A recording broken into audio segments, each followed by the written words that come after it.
ഈ കുട്ടി റൗണ്ട് അടിച്ചിങ്ങനെ വന്നു പുറത്തു പോകാനാണ്. പക്ഷെ നടക്കില്ല. ഒന്നും അറിഞ്ഞൂടാത്ത പോലെ എൻ്റെ അടുത്തു നിന്ന് ചാടിപ്പോയി. ഞാൻ അങ്ങോട്ട് പോകണില്ല എന്ന് കണ്ടപ്പോൾ റൗണ്ട് അടിച്ചു വന്നു. ഒന്നും അറിഞ്ഞൂടാത്ത പോലെ എൻ്റെ ഫ്രണ്ടിൽ കിടന്ന് കറങ്ങുവാണ് പുറത്തു പോകാൻ വേണ്ടിയിട്ട്. ഞാനിവിടെ ഉണ്ട്, എനിക്ക് പോകണം. ബട്ട് ഞാൻ വിടില്ല. ബിക്കോസ് എനിക്ക് സെക്യൂരിറ്റിയുടെ അടുത്ത് ഗുസ്തി വിടാൻ വയ്യ.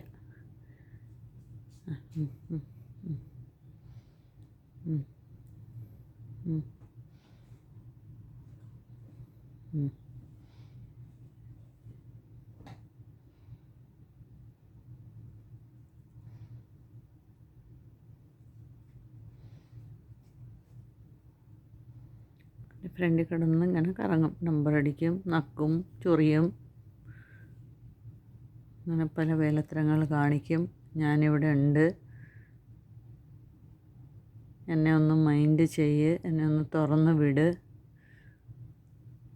വേറെ ഒരു പൂച്ചകൾക്കും ഇങ്ങനത്തെ പ്രശ്നമില്ല. അപ്പുറത്ത് 3-4 പൂച്ചയുണ്ട് ഒരു വീട്ടിൽ. ആ പൂച്ചകളൊന്നും പുറത്തിറങ്ങാറേയില്ല. ഒക്കെയേ ഉള്ളൂ പ്രശ്നം. ഞാൻ വേറൊരു പൂച്ചയെ കണ്ടായിരുന്നു. അപ്പോൾ ആ പൂച്ചയുടെ ഓണർ പറഞ്ഞത് എൻ്റെ പൂച്ച വേറൊരു പൂച്ചയെ ജീവിതത്തിൽ കണ്ടിട്ടില്ല എന്ന്. ഇതാണെങ്കിൽ പൂച്ചകളെയും പട്ടികളെയും എല്ലാത്തിനെയും കാണും. രാത്രിയാകുമ്പോൾ റൗണ്ട് അടിക്കാനായിട്ട് ഇവിടെ ഒരു ഡെഡ് എൻഡ് ഉണ്ട്, അവിടെ പോവും. അവിടെ പോയിട്ട് ഇങ്ങനെ 1-2-3 മണിക്കൂർ സ്പെൻഡ് ചെയ്യും. തളരുന്നവരെ അവിടെ പോയി കളിക്കും.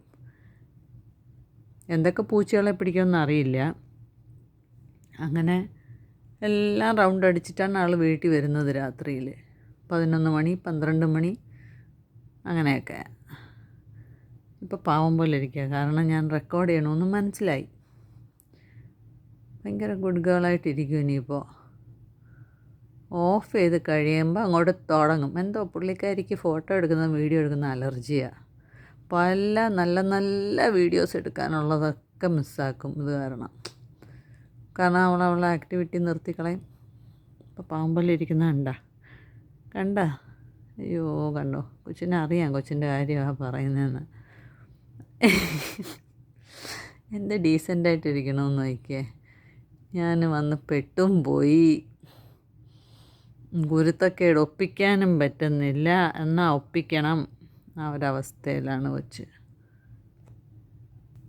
What is it? എന്താണ് കുരുത്തക്കേടൊന്നും കാണിക്കാൻ പറ്റണില്ലേ കൊച്ചിന്? കുട്ടി കുരുത്തക്കേട് കാണിച്ചാൻ പറ്റുന്നില്ലേ? കൊച്ച് ധ്യാനത്തിലാണ്. എന്നാലും ഡിസ്ട്രാക്ഷൻ വരും, അങ്ങോട്ടും ഇങ്ങോട്ടും നോക്കും. ഇപ്പോൾ റെക്കോർഡിങ്ങിലാണ് ആൾ. അതുകൊണ്ട് ആൾക്കറിയാം കുരുത്തക്കേട് കാണിച്ചാൽ നാട്ടുകാർ കാണുമെന്ന്. ചെറിയ ബുദ്ധിയൊന്നും അല്ല ഈ സാധനത്തിന്. തല ഇത്രയേ ഉള്ളൂ, ചിരിയേ ഉള്ളൂ, കുഞ്ഞു മോന്തയാണ്. ബാക്കി ഫുള്ളിങ്ങനെ ഫൂന്നിരിക്കുന്നതാണ്. തൊട്ട് നോക്കിയാൽ ഇച്ചിരിയേ ഉള്ളൂ. പക്ഷെ ആ തലയ്ക്കകത്തെ ബുദ്ധി, ഉരുട്ട് ബുദ്ധി, ഭയങ്കര ബുദ്ധിയാണ്. ക്യാമറ ഓഫ് ചെയ്യുമ്പോൾ തുടങ്ങും. ഇനിയിപ്പോൾ ഇതിനും കൂടെ ചേർത്തിട്ട്, കാരണം ഞാൻ രാവിലെ എടുത്തു, അതിനെയും കൂടെ ചേർത്തിട്ട് എനിക്ക് കിട്ടും ചറവറ കടി. ക്രൂരമുഖം കാണണോ കൊച്ചിൻ്റെ ഇപ്പോൾ എന്തോ എക്സൈറ്റ്മെൻറ്റിലാണ്. ഞാൻ എവിടെയോ കൊണ്ടുപോകുന്നൊക്കെ വിചാരിച്ചിട്ടായിരിക്കും. ഇപ്പോൾ വലിയവേ ഇതാണ്ടേ ഈ മുഖം എന്ന് പറഞ്ഞാൽ ഇച്ചിരിയേ ഉള്ളൂ ഈ മുഖം. അയ്യോ കച്ചല്ലേ കച്ചുകയും ചെയ്യും. ഇതാണ് ഈ കൊച്ചിൻ്റെ മെയിൻ പണി. ഇപ്പം നാം വെട്ടാറായി അല്ലേ. ഇത് ഫൂന്നിരിക്കുന്നതാണ് ഈ പൂട മൊത്തം. തൊടാൻ സമ്മതിക്കത്തില്ലല്ലോ. പോയി. ഇതെൻ്റെ ചെടികളാണ് ഇവിടെ ഞാൻ വെച്ചിരിക്കുന്നത്. ആ ചെടിയിൽ നിന്ന് ചട്ടിയിൽ നിന്ന് വെള്ളം പോകാതിരിക്കും പ്ലാസ്റ്റിക് വെച്ചിരിക്കും. എനിക്ക് ചെടികൾ ഭയങ്കര ഇഷ്ടമാണ്. പോയി ഒളിച്ചിരിക്കുന്ന സ്ഥലം കണ്ടുവോ? ഇതാണ്. തൊടരുത്, അതിന് പോയി ഇരിച്ചുവാണ് കൊള്ളിപ്പെണ്ണ്.